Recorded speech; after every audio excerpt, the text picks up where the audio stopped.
Alors, bonjour à tous.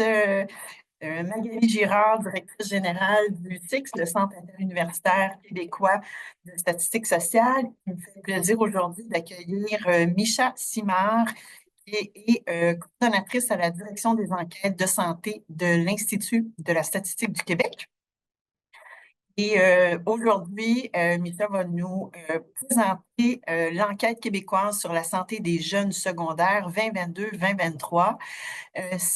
Les données de cette enquête sont disponibles à la communauté de recherche universitaire, disponible en cas de risque ou vous pouvez faire une demande d'accès aussi à distance. Mais bon, Micha pourra vous donner plus d'informations ce sujet-là. Ce sera l'occasion de présenter les objectifs de l'enquête, l'échantillonnage, les principales variables, quelques faits saillants, puis on pourra discuter ensemble du potentiel analytique là, des données de cette enquête. Donc, le format de nos midi-webinaires sont toujours le même. Ils sont enregistrés et sont rendus bientôt disponibles. Cet enregistrement sera disponible sur notre chaîne YouTube. Aussi, on commence à midi et quart, on termine à 13 heures. Je vais laisser la parole à Micha pour sa présentation. Puis, on va se garder un 5-10 minutes à la fin pour les questions-réponses. Donc, je vous invite à utiliser le chat de Zoom pendant la présentation pour y inscrire vos questions ou attendre à la fin de la présentation. Vous pourrez vous-même poser vos questions ou utiliser le chat. Puis ça va me faire plaisir de poser vos questions à Micha. Alors, merci beaucoup, Micha, pour cette présentation-là ce midi. Je vous cède la parole et Parfait, merci. Fait que je suis la coordonnatrice du programme d'enquête en santé publique là, à la direction des enquêtes de santé. Ça me fait plaisir de vous présenter l'enquête, qui est le résultat d'une grande collaboration là, avec plusieurs personnes là, impliquées dans cette enquête-là. C'est une vaste enquête. En effet, on a tenté de rejoindre, on a rejoint 70 000 élèves du secondaire. Aujourd'hui, ce que je vais faire, c'est faire vraiment découvrir ou redécouvrir l'enquête parce qu'il s'agit d'une troisième édition, puis on espère susciter un peu un intérêt pour l'exploitation des données. Donc, allons-y. Voici le plan de la présentation. C'est assez classique là, comme façon de faire. On devrait y avoir un petit peu pour tout le monde. Là. Donc, voilà. Commençons. Description de l'EQSJS. Dans l'EQSJS est réalisé là, dans le cadre de l'application de la loi de la santé publique. La loi va prescrire là, la réalisation d'enquêtes socio-sanitaires populationnelles afin d'obtenir de manière récurrente des renseignements nécessaires à la fonction de surveillance continue de l'état de santé de la population. Le QSJS est mis en œuvre par l'Institut, c'est-à-dire nous, à la demande du ministère qui va assurer la fonction de surveillance. Donc, l'enquête va être un instrument pour alimenter en indicateur le plan national de surveillance de la population et de ses déterminants. Les indicateurs là, produits par le QSJS vont permettre la réalisation d'études, d'analyse, va aider à la prise de décision, à la planification aussi au niveau national et régional. Et les résultats peuvent également venir soutenir là, des plans d'action, des activités de promotion, de saines habitudes de vie, autant par le ministère de la Santé que le ministère de l'Éducation ou d'autres organismes. Enfin, c'est une enquête cyclique pour assurer une fonction de surveillance. On en est à la 3e édition, puis c'est cyclique aux 6 ans. L'objectif général est de dresser un portrait actuel et détaillé de l'état de santé des jeunes au secondaire et suivre l'évolution des indicateurs depuis la première édition. On veut savoir comment ça va, comment ils vont les jeunes et est-ce qu'ils vont mieux qu'avant. C'est ça, en gros. Mais de façon plus spécifique, on va brosser un portrait de l'état de santé physique, l'état de santé mentale, les habitudes de vie, l'adaptation sociale, le travail des jeunes. Et on veut également comprendre les liens entre le bien-être des jeunes et les caractéristiques de leur environnement ou les caractéristiques sociodémographiques. On veut produire des estimations à l'échelle provinciale et régionale, mais également pour les RTS et pour certaines régions, il y a également il y a des suréchantillonnages, donc possibilité de faire des statistiques plus locales. On cherche à suivre l'évolution de plusieurs phénomènes étudiés dans l'enquête. On va regarder un petit peu plus loin. Puis, cette enquête-ci, elle a été réalisée là, au sortir de la pandémie de COVID-19. Donc, pour cette 3e édition, les résultats vont témoigner aussi un peu de l'effet de l'écho de la crise sanitaire sur les différentes dimensions de la vie des jeunes. La méthodologie, en bref. Donc, La population visée, ce sont les élèves de secondaire 1 à secondaire 5 qui sont inscrits au secteur des jeunes. Fait qu'on va exclure le secteur des adultes. On couvre les élèves qui soient dans les écoles publiques, privées, francophones ou anglophones. On vise 16 des 18 régions socio-sanitaires. Donc, on exclut 2 régions, soit la Terre-Crée, la baie James et le Nunavik. D'autres exclusions concernent les établissements qui sont hors réseau du ministère de l'Éducation, qui vont comprendre essentiellement là, des écoles qui vont être situées sur les territoires autochtones. On exclut également certaines écoles à vocation qui ont des clientèles, qui ont comme clientèle principale les élèves en situation de handicap ou qui présentent un trouble grave de comportement. Mais les exclusions vont représenter peu, soit environ 2 de la population des élèves du secteur des jeunes. Donc, la population visée comprend environ, vise à être représentatif de 450 000 élèves qui sont répartis dans 641 écoles pour arriver à l'objectif de précision là, que vous voyez le plus bas, qui est assez ambitieux. On a besoin d'environ 70 000 élèves. Donc, on a calculé qu'il nous fallait 485 écoles pour y arriver. Pour sélectionner les 485 écoles, on a utilisé comme base de sondage principal le fichier des clientèles scolaires du ministère de l'Éducation. On sélectionne les écoles, puis ensuite, on doit sélectionner des classes dans ces écoles-là. Puisque la liste des classes n'est pas dans le fichier du ministère de l'Éducation, on a donc dressé une liste par entrevue téléphonique avec nos 485 écoles déjà sélectionnées. C'est une liste qui est établie par niveau scolaire sur la base de cours obligatoires, soit le cours de français ou le cours d'anglais, les cours de langue. Ça dépend de la langue d'enseignement de l'école. On a utilisé une méthode de sélection comme vous l'imaginez à 2 degrés, soit sélection par école et ensuite une sélection par classe. Puis l'échantillonnage des classes s'est fait séparément par niveau scolaire, ce qui veut dire qu'on a 5 échantillons indépendants, c'est-à-dire que notre indépendant par niveau scolaire et on est représentatif de l'ensemble de chacun des niveaux scolaires séparément. En plus de stratifier par les niveaux scolaires, on a stratifié évidemment par les régions socio-sanitaires, puis d'autres découpages géographiques locaux lorsque c'était nécessaire. Il y a d'autres éléments là, qui ont été appliqués parce que ce n'est pas toutes les écoles qui ont été sélectionnées. Par exemple, les écoles qui étaient vraiment, vraiment trop loin, pour des raisons logistiques, là, on ne les a pas retenues. Et également les classes là, avec moins de 5 élèves. Ils sont quand même visés par l'enquête, mais ils n'étaient pas admissibles à répondre. Petit mot sur la collecte.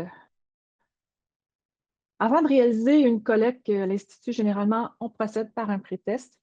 Dans cette enquête-là, on avait l'habitude de réaliser un pré-test l'année d'avant, au mois de mai-juin, l'année d'avant l'année de la collecte. Ça veut dire qu'on l'avait prévu au mois de mai 2022. Mais puisque c'était encore une année qui était touchée un peu par la pandémie de COVID-19, on ne voulait pas rajouter de fardeau aux écoles, donc on a décidé de procéder autrement. On avait vraiment besoin quand même de valider la durée du questionnaire puis la compréhension des écoles. C'est-à-dire qu'on a donc invité 44 jeunes qui ont participé à des petits groupes. On a simulé des classes avec 44 jeunes, des petites classes de 7-8 élèves. On leur a administré des questionnaires, 2 versions de questionnaires sur tablette électronique. Puis ensuite, on a procédé à un échange dirigé pour leur permettre de s'exprimer. Puis cet exercice-là nous a permis de focus group, a été extrêmement intéressant. On ne s'y attendait pas tant, mais ça a été vraiment utile. On a mieux saisi comment les jeunes interprétaient les questions, comment ils comprenaient les questions, quels étaient les éléments dans une question qu'ils comprenaient moins bien. Puis on a également compris qu'ils ne lisaient pas tout. Donc, ça nous a permis de mieux organiser notre questionnaire et nos questions et améliorer la collecte. La collecte, c'est un terrain qui a été réalisé de novembre 2022 à mai 2023, donc sur un questionnaire auto-administré sur tablette pendant une période de classe, c'est-à-dire dans les écoles pendant leur période de classe, soit leur cours de français ou leur cours d'anglais. Le questionnaire devait avoir une durée de 30 minutes en moyenne. Les visites duraient de 45 à 60 minutes, là, dépendamment du déroulement. On avait également un plan B, soit le questionnaire papier, dans le cas où il y avait un bris là, au niveau informatique là, ou des dysfonctionnements électroniques. Les résultats de collecte, et voilà, on a atteint notre 70 000 participants avec 70 000 questionnaires valides. La durée de questionnaire était exactement ce qu'on avait prévu, soit 30 minutes puis 29 minutes. On a 2 questionnaires, je vous expliquerai un petit peu plus tard le pourquoi. Notre plan B n'a pas été utilisé beaucoup. On a juste récolté 126 questionnaires papier et c'est bien, tant mieux. Et pour un taux de réponse pondéré de 88 c'est assez élevé, évidemment. Donc, on est quand même content, mais on avait prévu 91 ce qui distingue le taux de réponse visé puis le taux de réponse réussi, dans le fond, réalisé, c'est qu'il y a un taux d'absentéisme qui a été plus élevé que prévu là, chez les élèves là, en 2022-2023 en raison de la grippe. Il y a eu une vague de grippe et aussi en raison de la COVID-19. Mais grosso modo, c'est un excellent taux de réponse et un taux de réponse qui était également bien réparti, là, à peu près équivalent, uniforme d'une région à l'autre, ce qui satisfait ce qui nous satisfait. Contenu du questionnaire. OK. Bon, comme pour la grande majorité des enquêtes en santé, là, on va s'appuyer sur un cadre conceptuel qui est écosystémique, pour développer là, un contenu de questionnaire. C'est-à-dire qu'on va s'intéresser à la santé, mais au sens vraiment plus large, pas juste aux mesures de santé physique. Puis on conçoit qu'il y a différents systèmes, là, ainsi que le temps et l'espace qui peuvent influencer le bien-être de la population et de la santé. Donc, en ayant ça en tête, on a rencontré, on a utilisé plusieurs étapes pour élaborer le questionnaire, soit le ministère a fait une consultation de son réseau pour pour identifier les indicateurs prioritaires à reconduire. On souhaite reconduire en général d'une enquête, d'une édition à l'autre, environ 80 du contenu pour pouvoir permettre de faire de l'évolution. La consultation a permis également d'identifier les questions à changer, à modifier et les thématiques à bonifier ou à ajouter. Un comité d'orientation du projet a été mis sur pied également pour établir le contenu du questionnaire, la consultation d'experts et comité d'éthique, comité d'examen de la confidentialité de l'ISQ ont également été interpellés pour s'assurer du respect du répondant et d'assurer la confidentialité de ses réponses. Évidemment, plusieurs critères de sélection ont été mis de l'avant pour sélectionner les questions, dont l'intelligibilité, le fardeau, la pertinence. Donc, pour le questionnaire, les thématiques, ici où ce que vous voyez, c'est les thématiques abordées là, pour le questionnaire de 2022-2023. Les thématiques avec un petit plus, c'est des thématiques qui ont été bonifiées par rapport à l'édition précédente en 16-17. Les thématiques avec une étoile jaune, c'est les thématiques qui n'étaient pas présentes en 16-17, mais qui ont été ajoutées en 2022-2023. Toutes les autres thématiques, c'est des thématiques qui étaient déjà disponibles, qui étaient déjà présentes dans l'enquête précédente, dans l'édition précédente. Ça, c'est pour la santé physique et habitudes de vie. Ensuite, on a santé mentale et adaptation sociale. On a 4 grandes thématiques, mais avec beaucoup d'indicateurs pour chacune de ces thématiques-là. Ici, la santé mentale et les troubles mentaux ont été bonifiés. Ensuite, on mesure l'expérience de travail et les blessures liées à l'emploi. On a également des thématiques qui concernent l'environnement social, la famille, les amis, l'école et la communauté. Et aussi, comme je vous l'ai dit, dans le fond, quand on a développé le questionnaire, on avait encore un corps qui est dans les restrictions sanitaires. Puis on voulait savoir si ça pouvait avoir un impact là, sur la santé ou le bien-être ou les habitudes de vie des jeunes. On voulait savoir c'était quoi le rôle de la COVID dans les résultats qu'on allait collecter. Donc, ce qu'on a choisi, c'est de demander directement aux jeunes leur perception quant aux répercussions que la pandémie a pu avoir sur différentes sphères de vie. On en a mesuré 9. Voilà pour les thématiques. Comme vous avez vu, il y a vraiment beaucoup de thématiques et chacune de ces thématiques-là, je ne vous l'ai pas montré, mais ont des indicateurs et c'est ça, c'est intense. Alors, pour rentrer tout ça dans un 30 minutes, on a dû développer 2 questionnaires séparés. Dans les deux, c'est une stratégie de split ballot. C'est-à-dire qu'on a un tronc commun qui est présent, l'ensemble des thématiques du tronc commun sont présentes autant dans le questionnaire 1 que dans le questionnaire 2. Par contre, le questionnaire 1 a des thématiques spécifiques que vous voyez à l'écran. Le questionnaire 2 a également ses thématiques spécifiques. Ce qui fait que lors de l'analyse des résultats, ce qu'on peut faire, c'est qu'on peut croiser tous les éléments du tronc commun ensemble. On peut également croiser tous les contenus spécifiques du questionnaire 1 avec le tronc commun. On peut faire de même spécifique du questionnaire 2 avec le tronc commun également. Par contre, l'élément qu'on ne peut pas faire, ce qu'on ne peut pas faire, c'est de croiser les indicateurs ou le contenu du spécifique du questionnaire 1 avec le contenu spécifique du questionnaire 2. Mais on a essayé de répartir les thématiques pour que ça fasse un certain sens puis que ça permette quand même de croisement, le plus grand nombre de croisements possible. Pour pouvoir faire ça, analyser les questionnaires selon les thématiques selon le questionnaire, on a développé 3 pondérations, dont une qui permet d'inférer à la population de l'ensemble des élèves du secondaire, l'ensemble des élèves répondants, une autre pondération que pour le questionnaire 1 et une pondération pour le questionnaire 2. Donc, voilà pour le traitement des données. Pour ce qui est de la méthodologie, ben, je vous invite à aller sur notre site web. Vous allez voir, les 2 questionnaires sont présentés sur le site web et vous retrouverez aussi un assez grand rapport méthodologique d'une enquête qui traite en détail de tout ce que je vous ai dit, mais encore beaucoup plus d'informations. Vous y trouverez les stratégies d'imputation, la non-réponse partielle, les indicateurs qui sont comparables d'une édition à l'autre et bien plus encore.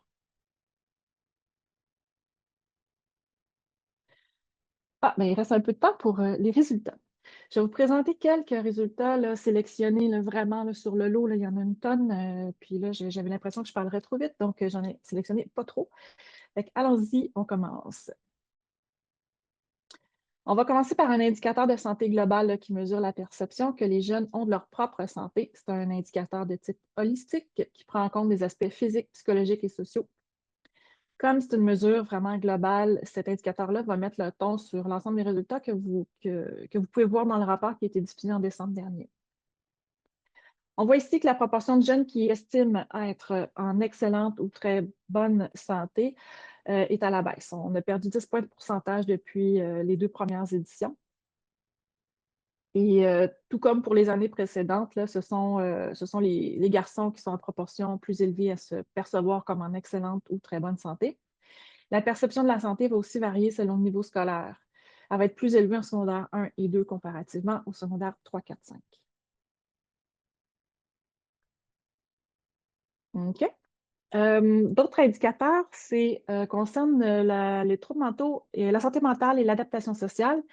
Ici, je vous présente 2 troubles mentaux. En fait, c'est des troubles mentaux qui ont été confirmés par un professionnel de la santé. On a les troubles anxieux et les troubles de dépression. Dans les 2 cas, on voit qu'il y a une augmentation significative là, de jeunes qui ont reçu une confirmation d'un spécialiste en santé, à savoir qu'ils présentaient un de ces 2 troubles-là. Les filles sont proportionnellement plus touchées par ces problèmes de santé que les garçons. On a aussi d'autres troubles qui ont été mesurés, je pense au TDAH, au TDA, puis aussi le trouble de conduite alimentaire, puis les statistiques ou les tendances vont dans le même sens.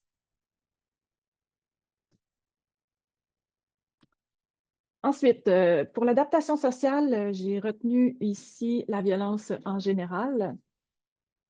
On a vraiment plusieurs indicateurs encore sur l'adaptation sociale, mais ici, je vous présente la violence à l'école ou sur le chemin de l'école. C'est un indicateur de victimisation. Si on veut savoir, là, dans le fond, si le jeune s'est fait, par exemple, crier des injures, menacer ou se faire taxer. Ce qu'on observe avec le premier indicateur, c'est qu'on avait certains gains là, entre 2010 et 2011, mais que la victimisation à l'école remonte là, en 2022-2023 pour être encore plus élevée que ce qu'on avait mesuré en 2010-2011. Cette augmentation-là va augmenter là, dans tous les niveaux scolaires. Le deuxième indicateur, c'est un indicateur de cyberintimidation qui fait référence à une forme d'intimidation, notamment sur les réseaux médias sociaux plutôt. Il s'agit de comportements comme des vidéos ou des messages qui sont blessants, qui sont méchants, ou des rumeurs ou des menaces qui ont été par le biais des réseaux sociaux.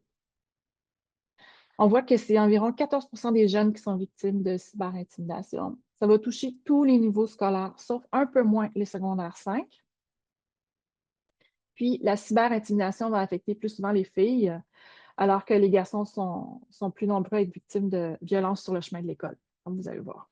Bien, on voit le parallèle à droite.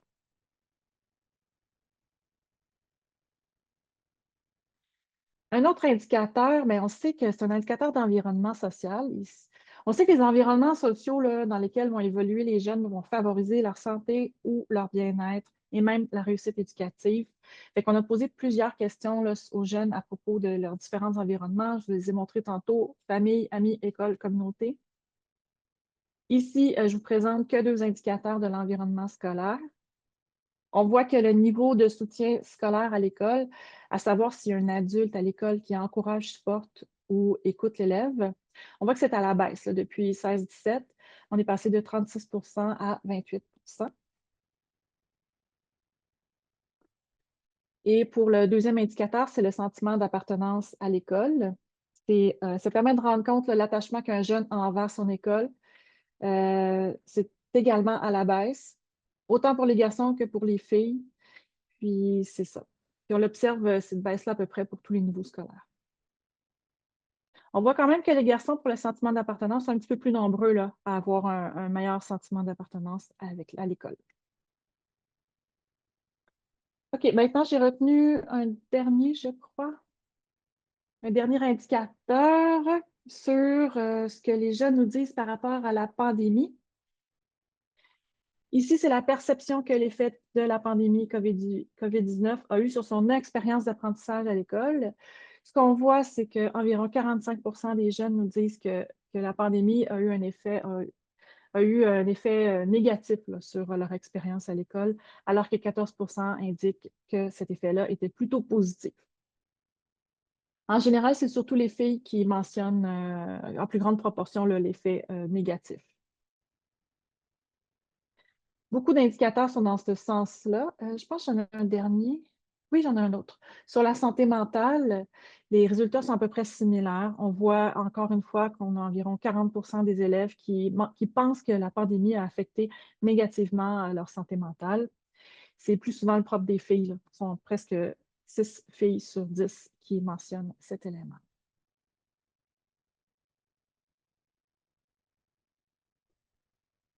OK, c'est bon.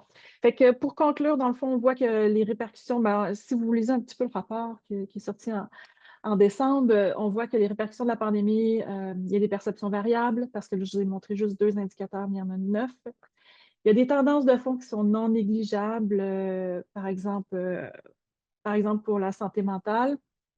Il y a des gains pour certains indicateurs que je ne vous ai pas montrés, par exemple l'alcool, le tabac, les drogues, le cannabis. On voit des gains, les proportions sont à la baisse.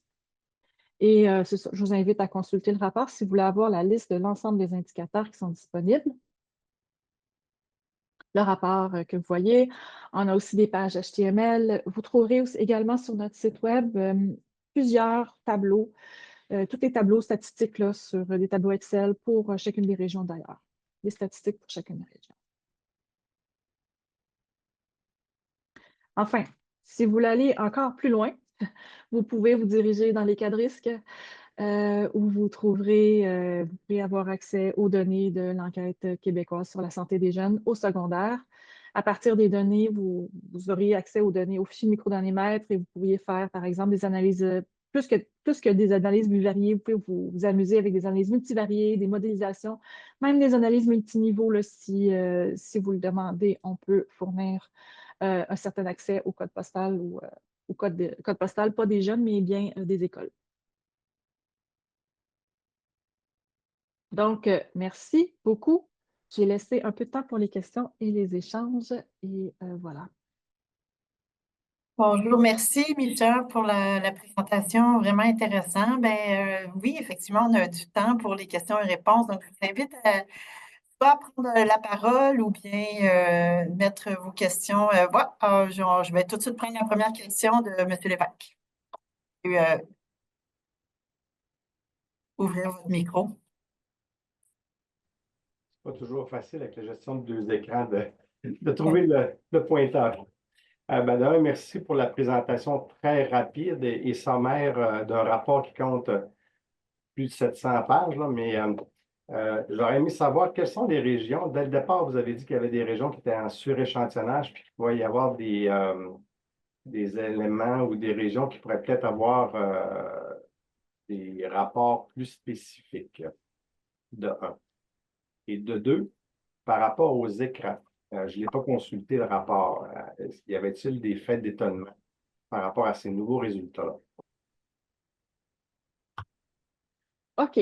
Pour ce qui est des régions, je n'ai pas la liste par cœur des régions pour lesquelles on peut faire des analyses un petit peu plus poussées par localité.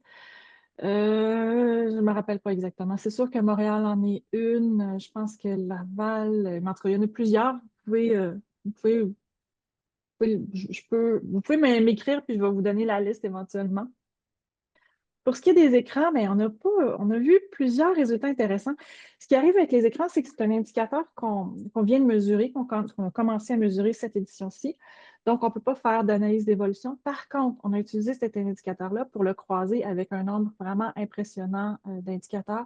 Puis, on voit que c'est toujours relié à peu près tout. C'est-à-dire que, par exemple, le sommeil, ceux qui sont en plus grande proportion à faire un grand nombre d'heures d'écran sont également ceux qui vont être moins nombreux à avoir un sommeil suffisant. La santé mentale, c'est un peu la même chose. La cyberintimidation. Donc, c'est un indicateur de croisement vraiment intéressant pour bien comprendre là, les phénomènes. Pascal a écrit dans le chat qu'elle va pouvoir transmettre votre adresse courriel si jamais il y a des gens qui seraient intéressés à communiquer directement avec vous. Je me demandais, avec cette enquête-là, bon, il y a des indicateurs, c'est tous des élèves du secondaire, puis c'est lié à la santé. Fait que j'imagine qu'il y a une possibilité d'appariement avec des données administratives de santé, d'éducation, puis maintenant, plus récemment, l'ISQ rend disponible les données de revenus des particuliers. On pourrait penser justement comme à regarder les revenus des parents de certains élèves. Est-ce qu'il y a des possibilités d'appariement des données de cette enquête avec des données administratives dont l'ISQ est responsable de gérer l'accès? Ben, non, en fait, la réponse simple, c'est non, on ne peut pas faire de jumelage avec les données des bases de données administratives. En fait, on ne peut pas faire de jumelage direct. Peut-être des appariements probabilistes, mais pas directement. La raison est simple, c'est qu'on pose des questions extrêmement sensibles et qu'on pose des questions aussi à des jeunes de 12, 13 ans. Donc pour s'assurer, premièrement, de respecter leur confidentialité et également d'avoir une donnée, de les rendre à l'aise pour qu'ils nous fournissent de l'information. On leur pose des questions sur la contraception, la sexualité, c'est ça. On a opté pour une enquête complètement anonyme. C'est juste des numéros de questionnaire. On n'a jamais généré aucun nom, prénom de jeune. Par contre, on a les codes postaux des écoles, puis les numéros des écoles. Donc, on peut faire de l'appariement géolocalisé. Géographique avec Si des on le souhaite. données, c'est ça, sur une région ou parfait, un quartier. Ouais. Parfait. Puis là, j'ai pas pris le temps de regarder en détail, mais souvent, tu sais, je sais que sur votre site web de l'ISQ, vous avez la liste de toutes les variables pour les données administratives. Quand je tombe dans la colonne des données d'enquête, j'imagine qu'il y a aussi un rapport qui fait la liste des variables disponibles pour la recherche. Où est-ce qu'un chercheur doit faire sa demande d'accès d'abord avant de voir c'est quoi tu sais, en détail? Est-ce que ce serait dans le rapport méthodologique qu'il y aurait une copie du questionnaire? Bien, le questionnaire est disponible sur notre site web. On a les deux questionnaires. Puis, OK. dans le rapport méthodologique, on a également plusieurs variables, là, plusieurs listes, comme toutes les variables qui sont comparables. Dans le rapport, on a aussi également l'ensemble des indicateurs là, du OK. rapport disponibles dans le fichier. Je pense qu'on n'a presque pas couvert. Je me demande s'il y a des indicateurs qu'on n'a pas couverts, mais il ne doit pas en avoir beaucoup si on ne les a pas fait. OK. Ah, c'est bon. Fait que les chercheurs ont beaucoup d'infos pour faire des demandes d'accès à l'avance. Super. Ouais. Super. Est-ce qu'il y a d'autres questions, d'autres gens qui voudraient prendre la parole? Bon. Ben, s'il n'y a pas d'autres questions, on peut arrêter là. Merci beaucoup, Micha, pour le temps, cette présentation-là. Vraiment intéressant. Je ne voulais pas demander, mais est-ce que c'est possible d'avoir une copie de la présentation qu'on pourrait mettre sur notre site web puis rendre disponible en format PDF? On pourra s'en parler. J'imagine que oui, oui, oui. Oui, oui, OK, bien sûr. Oui, oui. c'est bon. Je vais laisser Pascal communiquer avec vous justement pour avoir une copie. Comme ça va être rendu disponible puis il y aura toutes les informations nécessaires. Fait que, mais merci beaucoup. Comme je disais, c'était une présentation qui a été enregistrée puis qui est rendue disponible sur notre chaîne YouTube prochainement. Donc, à faire circuler à toute personne intéressée par ce type de données-là. Pour terminer, Pascal l'a mis dans notre chat, mais notre dernier midi webinaire de notre série 2024-2025 aura lieu le 20 mai, puis ça va être aussi une présentation de données disponibles à l'ISQ, l'enquête québécoise sur le cannabis, édition 2024. Alors, merci beaucoup. Le lien d'inscription est dans le chat. Alors, merci beaucoup et bonne journée à tous. Merci, plaisir.